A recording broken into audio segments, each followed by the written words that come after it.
Here's the mise en place, or what's needed to make the Pico de Gallo. And this is a little bit misleading in that we just want a tablespoon of each of the onion, tomato, and the jalapeno. The only difference there is cilantro. If you really like cilantro, add more, but I would start at a minimum of a half a cup.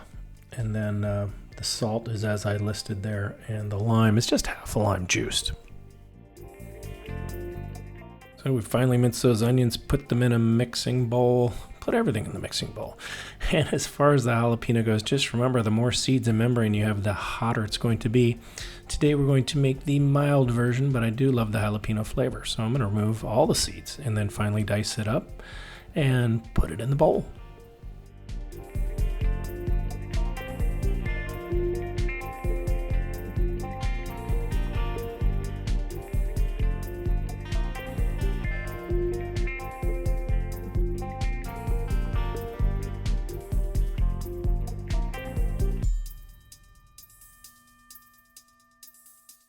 We dice that all up, finally put it in the bowl, and now as far as the tomato goes, I like to remove all the seeds. I don't like all that extra moisture, excess moisture.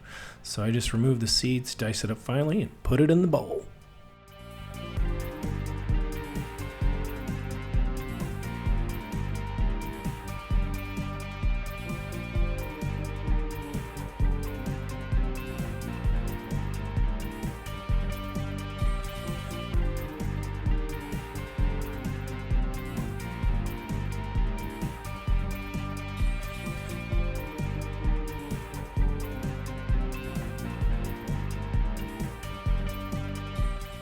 As I mentioned before about the cilantro, either you like it or you don't. I would do a half a cup minimum and a 1 cup maximum, but it does add quite a great layer of flavor to this salsa.